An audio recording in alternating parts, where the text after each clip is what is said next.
Ora, bom dia mais uma vez, meus amigos. Afinal, eu não tenho bateria. Estava aqui com umas cores esquisitas no telemóvel, mas não tenho bateria. Por isso, estou mortinho para vos dar a jurisprudência italiana. Por isso, vou falar só um bocadinho do tema, só como um clickbait, para falar das coisas que eu gosto. Que eu gosto é de falar disto, porque eu estou a estudar quando estou a falar disto, não é? Em vez de estar aqui a estar sozinho, estou a falar com os senhores. Ora, vamos lá falar de um tema que os senhores me pediram. Eu não estava muito interessado, o amigo Zé Luís pediu-me, não pediu, mas falou sobre isto e disse-me, professor, talvez seja um tema interessante para si e tal. Fiquei assim um bocadinho, porque é um bocado a demagogia habitual, quer dizer, eu não estou a dizer que o Zé Luís é demagógico, mas o amigo Zé Luís, mas quer dizer, até nem acho muito mal esta conversa. Vou-vos já aqui dizer a notícia. O Conselho de Administração de Santa Maria conhecia gastos com cirurgias adicionais há 6 meses. Os profissionais de saúde que mais lucraram com estas cirurgias adicionais foram um médico, 2 internos e uma enfermeira. A administração do hospital sabia destes gastos, pelo que decidiu suspender pagamentos. Tudo isto depois de conhecer a história desta semana do médico dermatologista Miguel Alpalhão, Miguel Arruida, que faturou mais de 400 mil euros em 10 sábados. Só saúde! Isso é que é. Ou seja, cada sábado 40 mil euros. E, epá, mais de 51 mil euros num único dia de trabalho em 2024. Mas o Ronaldo ganha mais que isto e dá uns pontapés de uma bola, não estou a ver qual é que é o problema. Estes profissionais, todos juntos, terão recebido cerca de 850 mil euros em apenas 10 meses. O meu problema aqui é que isto é no público, na Santa Maria. Se fosse um hospital privado eu não tinha nenhum problema com isso. Se é o privado a pagar, agora quando eu contribuindo a pagar, pois isso é que é problemático, não é? Que os médicos façam isto, e muito bem, faltaram um sotaque nem uns cães, o professor Amaldias. O professor Amaldias, naquele tempo, era... quanto é que era? 75 mil euros que ele ganhava por mês. O professor Amaldias uma vez disse-nos, tudo junto, porque ele tinha o Instituto Superior Miguel Torga em Coimbra, a faculdade dele, onde eu cheguei a dar aulas umas vezes. Tive lá um taxa arranjado para o professor Amaldias.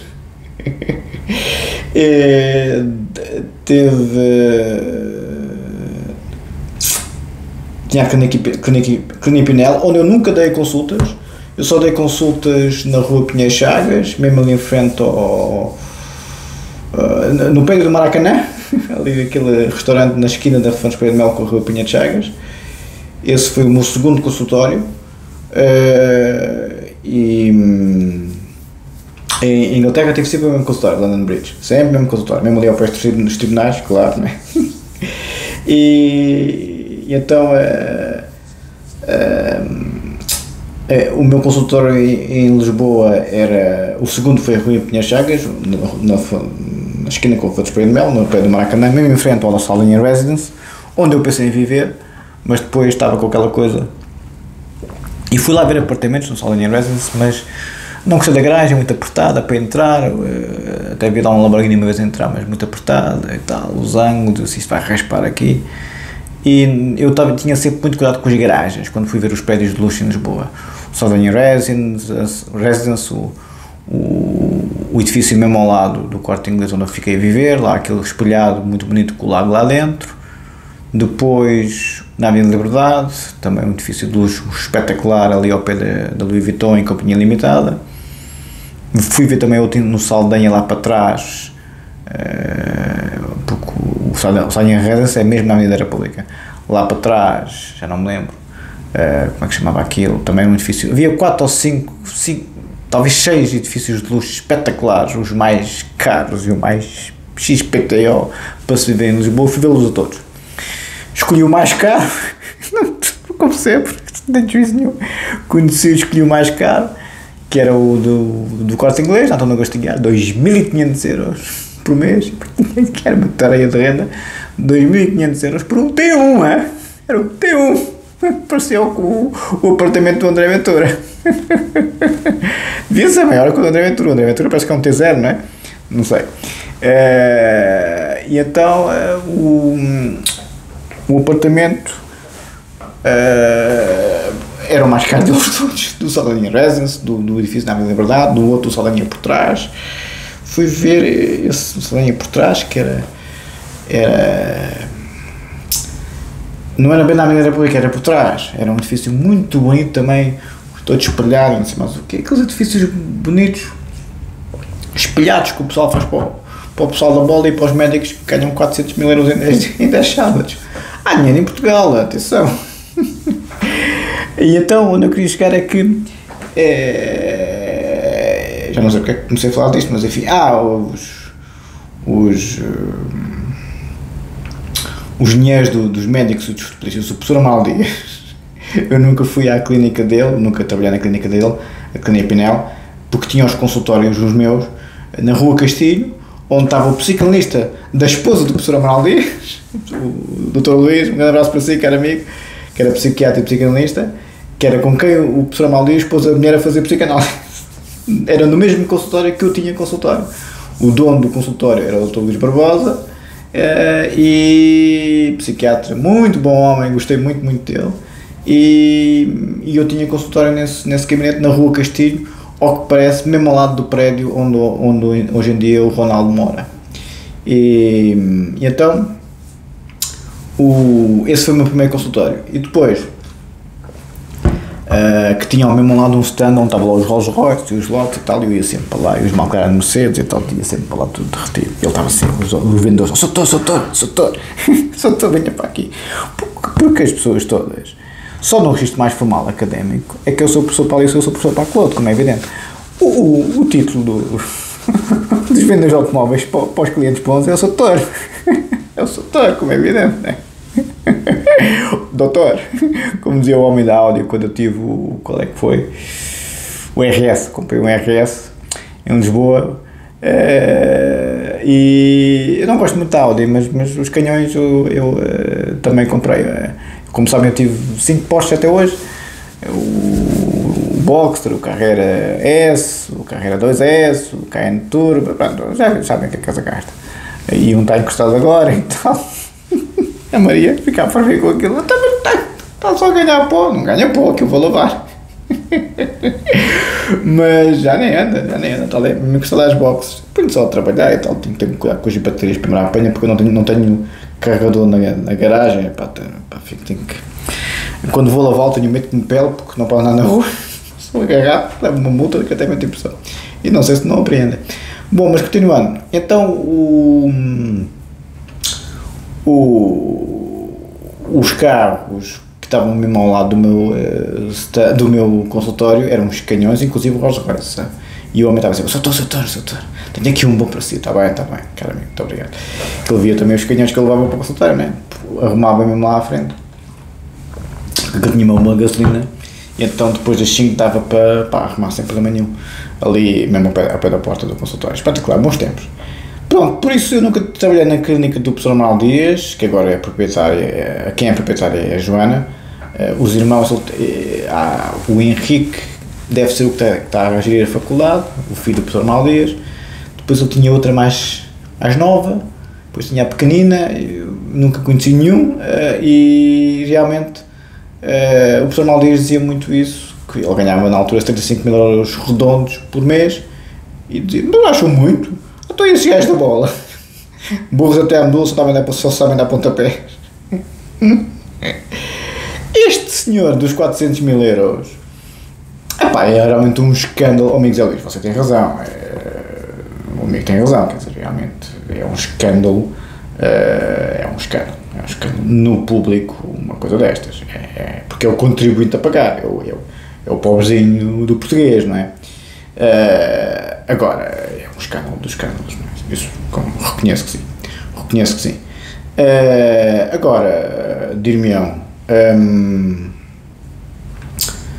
se fosse num privado estava bom? Sim, porque as pessoas que matam a cabeça a trabalhar, a estudar, só têm que ser muito bem pagos. As pessoas acham mesmo que o pessoal da bola tem mais legitimidade de ser pago com um cirurgião? Comparativamente comigo ainda é como o outro. Eu é só conversa, não é? Tinha um professor de neurofisiologia que não gostava nada da psicanálise. E eu por acaso tive uma excelente nota na neurofisiologia, mas eu sempre gostei da neurofisiologia, sempre gostei. Eu gosto muito, aliás, eu tive a biologia celular e molecular, uma nota mais alta que o Paulo Renato, fiquei todo contente. Ele teve 15, eu tive 16. Eu na altura estávamos nas tertúlias e eu cheguei a dizer, era o de Robertis, o manual, e eu calhamaço de capa azul e ficava até às 4 da manhã a estudar aquilo. Eu dizia, quanto é que tiveste a biologia celular molecular? E o Paulo Renato dizia-me, foi das minhas piores notas, mas tive 15. E eu assim, vou ter que ter mais alta que ele, só que eu que consigo bater. Foi como que o cunhado do engenheiro Zé Luís tinha que arranjar alguma coisa para embarrar com os doutoramentos do cunhado do engenheiro Zé Luís. Já vê como é que eu sou, se eu sou o melhor dos melhores, fico logo a ferver, não é? E então, nas áreas que eu acho que sou craque, é como ao Seinfeld, quando a Elaine diz, ele é muito engraçado. Não, dizia, ele é muito bonito, e o Seinfeld, sim, está bem, qual é o problema? E ele é muito forte, sim, está bem, qual é o problema? Mas ele é muito engraçado, isso já não vale. O Seinfeld também não tinha problema nenhum que os outros fossem mais bonitos que ele e que fossem mais fortes. Agora, mais engraçados é que não, porque ele é que era o comediante, o homem do riso, não é? A única coisa que fico mesmo a ferver é se são melhores do que eu academicamente. Agora o resto, isso aí podem ficar com os galões todos, não preciso de nenhum galão. Agora, em termos universitários, eu aí sou muito sensível, ou seja, eu tenho sempre que ser o melhor em termos das notas e dos cursos e do prestígio das universidades e do prestígio dos cursos e tal. É só isso. A universidade para mim é literalmente uma igreja. É como se fosse o Vaticano para mim, eu fosse o Papa. É exatamente assim. Só isso é que me interessa. O lado profissional, o lado dos galões profissionais, o lado dos galões, tudo o que seja fora da universidade, eu, ao contrário do que se pensa e do que talvez tenha dado a entender, não ligo nenhuma. Agora, os doutoramentos, isso eu dou uma importância completamente, enfim, hiperbólica. Talvez por ter quase morrido a defender o meu primeiro doutoramento. Acho que veio daí, talvez. Acho que veio daí. Como eu lutei até à morte quase com os bandidos, porque eles me queriam roubar o computador e o computador tinha o doutoramento. E na altura não havia pens, não havia backup, não havia nada. Havia pens, mas ninguém usava. E eles levaram o computador, não se esqueça. Não levaram a chave do carro, ficou na minha mão até ao final dos tempos. Cheguei ao Santa Maria com a chave do Porsche na mão. Mas o computador conseguiram levar, porque uma das facatas que foi de um lado ao outro no braço foi justamente para eu abrir a mão para eles meterem o computador. E levaram. Os que conseguiram fugir levaram o computador. E estava lá o doutoramento, como é evidente. Ou seja, eu quase que morri por causa do meu primeiro doutoramento. Por isso é que fico tão ofendido quando gozam comigo. Eu assim, pronto, a pessoa quase que morre por causa disto e os seus gozam. Pronto, e se não são psicopatas, o que é que seriam, não é? Se gozam quase com a morte dos outros. Aqui era mesmo morte física, não é morte profissional. Gozam com a morte profissional, mas também gozam com a morte física. São responsáveis pela morte profissional. São responsáveis pela morte profissional e gozam com isso. E gozam com a morte física. Se isto não é psicopatia, se isto não são uns assassinos que deviam estar na cadeia, no mínimo no cemitério, como justiça, valia já bem, não é? Mas a questão que se coloca é que talvez por isso é que tinha ficado tão obcecado com os doutoramentos, porque realmente ia morrer por causa do primeiro.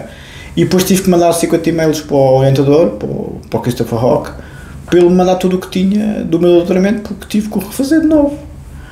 Tinha pouca coisa guardada, porque o computador foi ao ar, quer dizer, tinha coisas que tinha mandado para ele por e-mail, ou seja, o que eu tinha no e-mail mandado para ele é que ficou. Então tive que fazer, ou seja, o meu doutoramento em psicanálise teve 3 versões. A versão antes de ser roubado e de me levar um doutoramento, e já estava quase no fim, e o meu doutoramento em psicanálise tem mais de 600 páginas. Tive que fazer de novo muita coisa, porque foi roubado muita coisa e o orientador tinha algumas coisas, e muitas vezes os orientadores têm estes e-mails que nós mandamos, mas não guardam tudo, não é? Porque não é a versão final, não é? Então ele mandou-me algumas coisas, isto é tudo o que eu tenho, e eu, do que ele tinha, fiz a tese. Ou seja, a primeira versão que eu apresentei no Estado de Londres foi a segunda versão depois do doutoramento ter sido roubado no computador. E pronto. Aliás, foi roubado no dia que ele estava cá com a esposa, que eu coloquei no Corinthians. Fui eu que tratei de tudo, como é evidente, e nesse dia tinha o carro raspado, pus o carro na oficina. Isso é uma tempestade perfeita. Tinha entrado com eles até muito tarde no pavilhão chinês e depois fui de metro para casa e ia apanhar o autocarro no metro da Amadora à 1 da manhã no domingo, tudo deserto, casaco de veludo, sapatinho de bordô, todo de pintas, e estava lá os mitas. Eu vi os mitas, não liguei nenhuma, mas foram esses mitas que ainda tivemos ali. Perdi por 1 minuto o autocarro, saí e até estava lá com uma Maria que na altura namorava, que era a Dorothea Guedes-Mitelli, a tal rica italiana, que tinha os casinos lá em Itália, e depois foi por causa dela que eu perdi o autocarro, as mulheres, não por causa dela, né? Mas estava a falar com ela, né? Distraí-me, e estava a subir as escadas rolantes, e como estava a falar com ela, estava mais devagarinho, e vi o autocarro sair, por 1 minuto. E não estava lá ninguém, o autocarro tinha acabado de sair, ficou aquilo tudo deserto, e os mitas estavam lá no outro lado, noutra paragem, e viram-me, né? Mas não foram logo atacar-me, porque era um rapaz novo e tal, porte-atlético, devem ter pensado, isto aqui é capaz de dar problema, e deu. Estavam lá os mitas, um grupo grande, 4 ou 5, eu vi-os sentados lá do outro lado, e disse, é mitragem, à vontade, sempre o registro de super-homem, porque o carro tinha sido raspado e o pulo a pintar, e tinha vindo muito tarde, à 1 da manhã, depois do pavilhão chinês, porque tinha estado com o meu orientador de doutoramento, ou seja, eu fui esfaqueado e roubaram-me do doutoramento quando o meu orientador de doutoramento estava em Lisboa, está sendo bem de Londres, e veio com a mulher, e e foi a partir daí que eu talvez tenha ficado tão obcecado com os doutoramentos, porque me tentaram matar por causa do meu doutoramento no computador, e depois eu fiz mais 2, já tinha a ideia de fazer, mas depois de me tentarem matar, foi mesmo tentar matar, foi o que o procurador e o próprio juiz disseram em tribunal, pois realmente isto não é uma tentativa de homicídio, mas foi por um triz que não morreu, não é?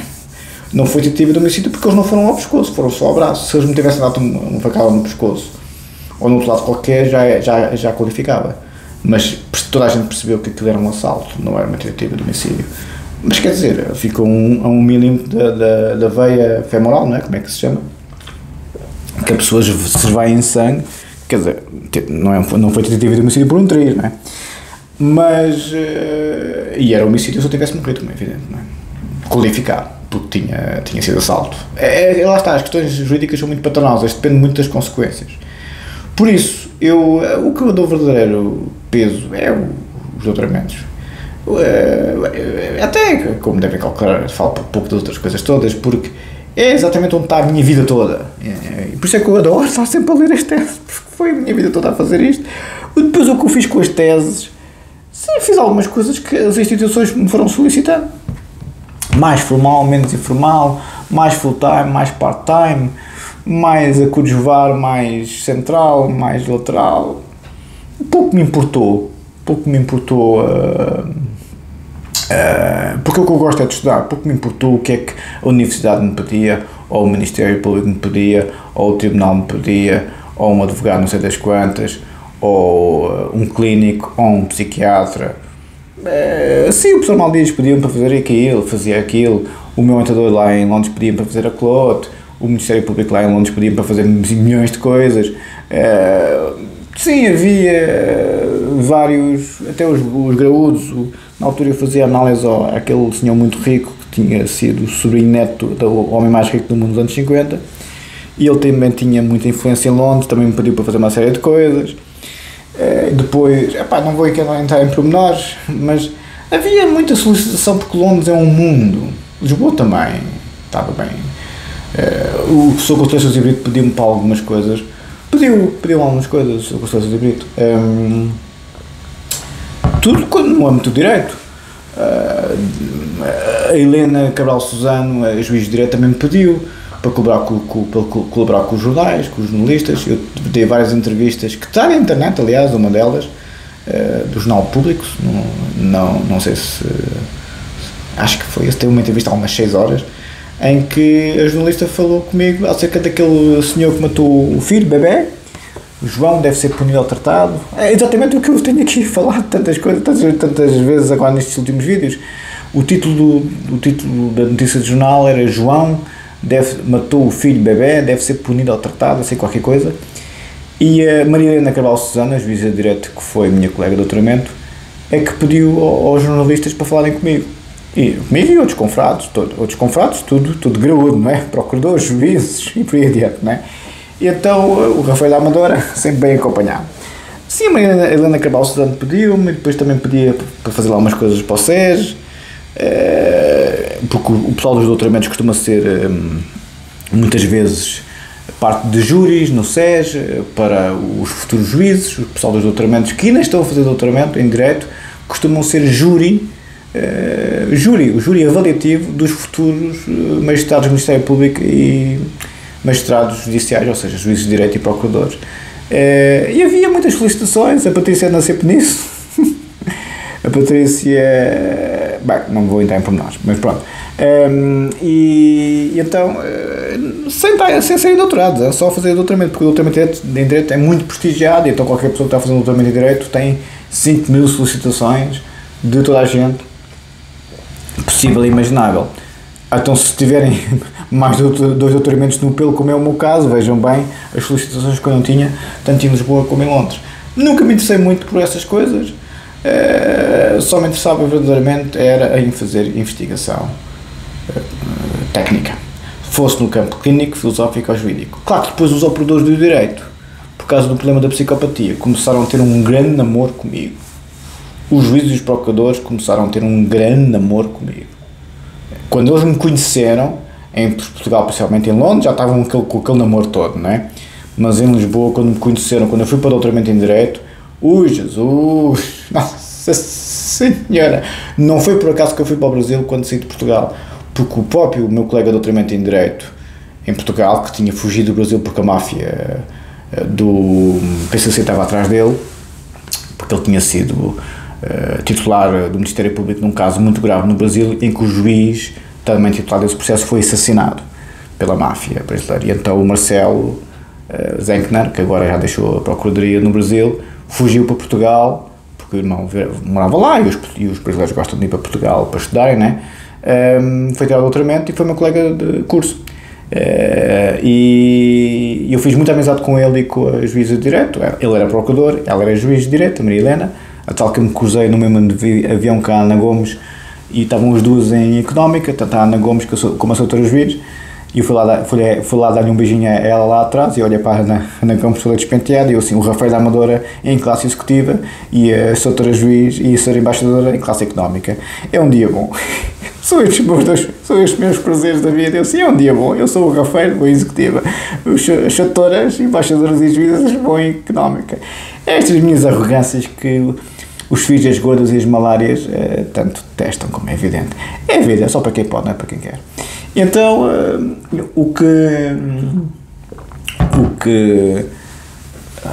pois, realmente, eu não foi por acaso que fui para o Brasil, porque o Marcelo, a filha da máfia, como é evidente, gostou muito de mim, por causa do setor do ganhos com os psicopatas e tal. Lá, a máfia do Brasil, você é bom país. Eu conheço bem os psicopatas, como é evidente, como já perceberam, né? Então todas as pessoas do direito que têm contacto com os psicopatas, especialmente por causa do crime organizado, ficavam encantados. E então o Marcelo sempre me adorou, e como eu sabia que ele era secretário de Estado da Segurança no Estado do Espírito Santo, ele era graúdo, não era só procurador, tinha ido para a política, ou seja, estava a reportar diretamente ao governador, no Brasil ao governador do Estado, e os secretários de Estado de cada um dos governadores, de cada parte dos governadores, melhor dizendo, é como se fosse um ministro, ou seja, o governador de um Estado é como um primeiro-ministro em miniatura, no Brasil, porque é uma federação, e depois os secretários de Estado de cada área são como ministros em Portugal, mais ou menos assim, à proporção, como é evidente. Ou seja, o governo do Estado, ao Procurador-Geral do Estado, depois ao Procurador-Geral da Federação, ao Governo Federal, que é a Presidência da República, depois o Governo do Estado, que são os Procuradores estatais, e os juízes estatais não são os juízes federais. O prestígio a sério no Brasil é ser um juiz federal ou ser um procurador federal, porque é para o país inteiro. É como a Polícia Judiciária, é para o país inteiro, enquanto que a PSP e a GNR tem limitações do ponto de vista geográfico e até estatutário. Não sei se foi claro. Pronto, mas realmente os doutoramentos é que foi sempre a minha coisa. E depois tive muitas felicitações de muita gente. Por isso é que eu fui para o Brasil, porque o Marcelo ficou encantado, e já queria para o calor, queria para as meninas e para o calor, era o meu objetivo, né? Meninas e calor. E então o Brasil era o destino certo, por isso é que eu fui para o Espírito Santo ter com o Marcelo, porque pronto, estava lá graúdo, né? Quer dizer, e então não fiquei lá porque era muita burocracia para lá ficar, com muita pena minha. Já vos contei aqui a história várias vezes da burocracia e de como é que os brasileiros são com essas coisas e tal, nem pensar nisso que me metia naqueles embrudos, sem mais nem menos, né? Não me meto em embrudos, eu sou uma pessoa muito legalista, como sabem, e então quando vejo coisas assim um bocado esquisitas do ponto de vista jurídico-penal ou jurídico-moral, não moral, mas jurídico-moral, fico sempre, se quiserem, desconfiado e bastante avesso. Por isso, vamos para a tese, 10 ou 15 minutos, porque senão ficam vídeos muito longos e eu sei que os senhores, enfim, quem quer perceber de perícias, isto, aquilo e aquilo outro, estes são os vídeos, e é um tema muito complexo, hein? Há muita formalidade e informalidade, muito teoria e muito de facto, complicado. Eu acho que percebo. Se não perceberem, se tiverem dúvidas, apareçam nas lives, não me mandem e-mails, não precisa paciência para os e-mails, mas apareçam nas lives e a gente esclarece. Pode ser assim. Vamos então para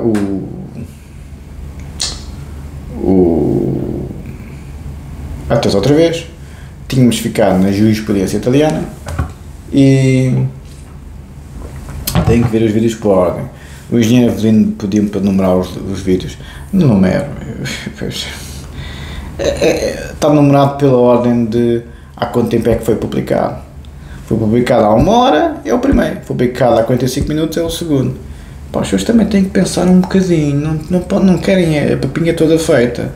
Estou-vos aqui a dar conhecimento de 3 teses de doutoramento.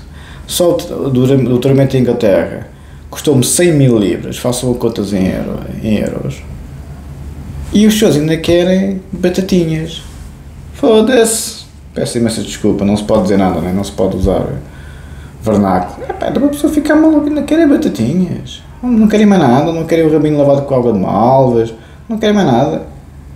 Quer dizer, não estou a falar de si, engenheiro Avelino, não estou a falar de si. Eu sempre dou forradas, mas só dou forradas em termos mais de Salazar e Pires ou outras coisas afins. Não estou a falar de si, engenheiro Avelino. Bom, vamos para a jurisprudência italiana que chegou a uma solução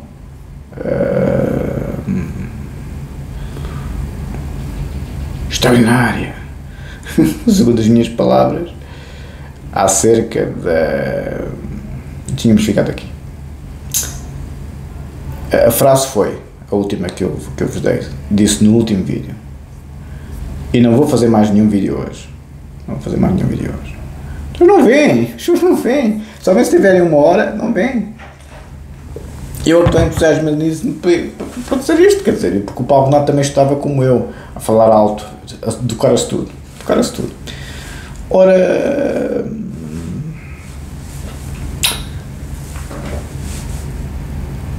ilustramos, foi esta frase que eu disse no último livro, ilustramos que curiosamente os países com as mais consolidadas orientações jurisprudenciais, obviamente o Common Law é completamente jurisprudencial, não é? Pelas razões óbvias do seu ordenamento jurídico, como são os Estados Unidos da América e o Reino Unido, estão num impasse em relação a esta dinâmica, enquanto que a jurisprudência italiana chegou a uma solução que nos parece notável. Digo eu. Em termos da aplicação de uma efetiva justiça penal por parte dos tribunais italianos. Absolutamente inovadora numa temática tão delicada e complexa como a que reveste a inimputabilidade. Só saúde. Gostaríamos novamente de sublinhar que o texto originário do projeto da revisão do Código Penal italiano de 1930, elaborado no âmbito da Comissão constituída para o efeito em outubro de 1998, inicialmente sob a presidência de Carlo Frederico Grosso, propunha a substituição do conceito de enfermidade, tipificado no artigo 88 do Código Penal italiano, pelo de enfermidade ou outra grave anomalia, tendo este último sido criticado por uma parte da doutrina psiquiátrica forense, justamente sob o argumento de que o termo anomalia é demasiado atécnico e genérico. A versão revista do projeto acabou por optar pela cláusula enfermidade ou outro grave distúrbio da personalidade. Conferir Bertolini, fuga para a frente e o espírito regressivo no tema, está em italiano, estou a traduzir, no tema da imputabilidade penal. Em Revista Italiana de Direito e Processo Penal, 2001, 3, páginas 860-861. Com efeito, apesar do Código Penal italiano de 1930 encontrar-se sob processo de revisão desde outubro de 1998, a jurisprudência italiana, de forma fecunda, como iremos demonstrar, resolveu em termos atuais a latitude, a técnica e genérica que o conceito de anomalia psíquica, mas também o de enfermidade, pressupõe. Porquanto, conforme referimos no corpo do texto, para a recente jurisprudência italiana, o problema da inimputabilidade consiste em determinar se e em que medida as perturbações da personalidade podem influenciar a capacidade de entender ou querer, tipificado no artigo 88 do Código Penal italiano, que é consonante com o artigo 20 do Código Penal português, do sujeito agente de um crime e constituir assim causa idónea para o estabelecimento da respectiva inimputabilidade ou imputabilidade diminuída. Aqui é que está a questão, a capacidade de querer ou entender. Vamos analisar um bocadinho a jurisprudência italiana, ok? E depois vamos explicar um bocadinho também a jurisprudência portuguesa, obviamente, como sempre, e outras afins. Como referimos, este acórdão não é de todo um caso isolado em termos das dificuldades em sede processual penal. Peço desculpa, das dificuldades que em sede processual penal as perturbações da personalidade promovem para a efetiva aferição da imputabilidade ou inimputabilidade ou a imputabilidade diminuída de um sujeito que, padecendo de anomalia psíquica, é agente de um crime. Teceremos de seguida algumas considerações sobre o modo como a jurisprudência italiana resolveu em itálica este mesmo exato problema agora aduzido na jurisprudência portuguesa. Sublinhamos que a jurisprudência portuguesa analisada compreende acórdãos anteriores e posteriores ao acórdão de 2005, absolutamente inovador da jurisprudência italiana, que de seguida explicitamos. Por esta mesma razão, não foi arbitrária a escolha dos três supra-referidos acórdãos, um dos quais na nota anterior, acórdão do Supremo Tribunal de Justiça de 1 de julho de 1992, acórdão do Supremo Tribunal de Justiça de 14 de 12 de 2002 e acórdão do Tribunal de Relação de Lisboa de 19 de 12 de 2008, os quais são paradigmáticos da nossa jurisprudência. E depois aqui na nota de rodapé tenho os acórdãos que eu analisei na minha tese de doutoramento em Direito Penal. Conferir acórdão do Tribunal da Relação do Porto de 16 de março de 2005, processo número 0511069, relatora a Sra. Doutora Juiz Desembargadora Hélia São Pedro, acórdão do Tribunal da Relação de Coimbra de 1709-2008, processo número 426-07.9GCLRA.C1, relator o Sr. Juiz Desembargador Ribeiro Martins, acórdão do Supremo Tribunal de Justiça de 2102-1985, processo 037702, relator Sr. Conselheiro Costa Ferreira, acórdão do Supremo Tribunal de Justiça de 23 de setembro de 1992, processo número 042935, relator Sr. Dr. Juiz Conselheiro Ferreira Vidigal, acórdão do Supremo Tribunal de Justiça de 19 de 10 de 1994, processo número 047175, relatório do Sr. Juiz Conselheiro Ferreira Vidigal, acórdão do Supremo Tribunal de Justiça de 12 de 04 de 2000, processo número 84199, relator Sr. Juiz Conselheiro Simas Santos, Acórdão do Supremo Tribunal de Justiça de 16 de 5 de 2002, processo número 02P1071, relatório Sr. Conselheiro Carmona da Mota, Sr. Juiz Conselheiro Carmona da Mota, Acórdão do Supremo Tribunal de Justiça de 30 de 10 de 2023, processo número 03P3252, relator Sr. Juiz Conselheiro Pereira Madeira, Acórdão do Supremo Tribunal de Justiça de 19 de 9 de 2004, processo número 04P1257, relator Sr. Juiz Conselheiro Henriques Gaspar, que se Presidente do Supremo, aliás, Acórdão do Supremo Tribunal de Justiça de 14 de 7 de 2006, processo número 06P11926, relatório Sr. Conselheiro Rodrigues da Costa, Sr. Juiz Conselheiro Rodrigues da Costa, Acórdão do Supremo Tribunal de Justiça de 13 de 9 de 2006, processo número 06P1801, relator Sr. Juiz Conselheiro Silva Flor, Acórdão do Supremo Tribunal de Justiça de 18 de 10 de 2006, processo número 06P2679, relator Sr. Juiz Conselheiro Oliveira Mendes, Acórdão do Supremo Tribunal de Justiça 26 de 9 do meu nascimento, 2007, processo número 07P2429, relator Sr. Juiz Conselheiro Santos Cabral, muito conhecido este senhor, Acórdão do Supremo Tribunal de Justiça de 9 de maio de 2008, processo número 08P11516, relator Sr. Juiz Conselheiro Santos Carvalho, Acórdão do Supremo Tribunal de Justiça de 18 de 2 de 2009, processo número 08P33775, relator Sr. Juiz Conselheiro Amélia Sotomayor, Acórdão do Supremo Tribunal de Justiça de 6 de 1 de 2010, processo número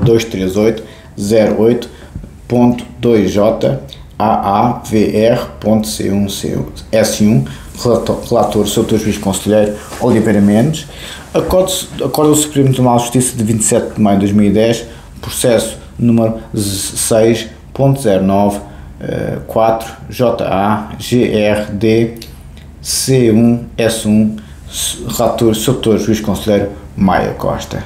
Eu não percebo nada disto, como é evidente, não é? Mas, e vamos ficar por aqui. Estes são os acórdãos que eu trabalhei na minha tese de doutoramento em Direito Penal, com uma grande incidência no Supremo Tribunal de Justiça, mas também todos os tribunais da relação, Lisboa, Porto, Coimbra, Évora e Guimarães, são os tribunais de relação que nós temos, 5 tribunais da relação, onde estão os seus 2 juízes desembargadores, e obviamente o Supremo Tribunal de Justiça, onde estão os seus juízes conselheiros. Mas eu sou um totó, que ando aqui só com os livros e tal, e fabulações, ando aqui nas minhas bolhas de teoria especulativa, isto é tudo filmes e tal, mas o teu juiz conselheiro é capaz de não ser bem assim. Por isso, para concluir, ficamos por aqui na jurisprudência portuguesa. Não faço mais nenhum vídeo hoje, fica já muito longo.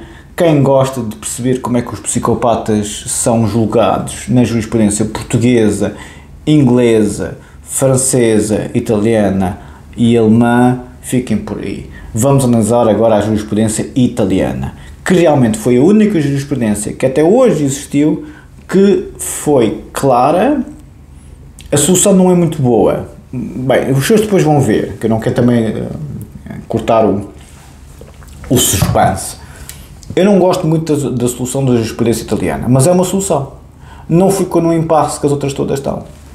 Os ingleses, os americanos, os franceses, os alemães, os portugueses, os espanhóis estão todos no impasse em relação às perturbações da personalidade e em relação aos psicopatas. O que é que nós vamos fazer com eles? E depois vêm os partidos peregrinos a falar da prisão perpétua. Se a gente nem sabe o que é que devemos fazer com os psicopatas em termos jurídico-penais, os senhores que querem colocar a prisão perpétua para os outros, a gente nem sabe o que é que devemos fazer com os psicópatas, que são os piores seres humanos à face da Terra. Quer dizer, e os senhores ainda querem se meter com os outros, com os predadores sexuais. Quer dizer, se o psicopata for um predador sexual, costuma ser aliado, isso está bem. Mas pronto, ficamos por aqui. Muito obrigado. Hoje não faço mais nenhum vídeo. Tenho aqui muito material para analisar. Engenheiro Lino sei que gosta muito disto. Engenheiro Zé Luís também sei que sim. E amigo Zé Luís, muito respeitinho com os seus procuradores e com os seus 2 juízes, que são homens de grande conhecimento. Eu tenho muita honra de ter contribuído para ajudar esta gente em alguma medida. Muito obrigado, um abraço.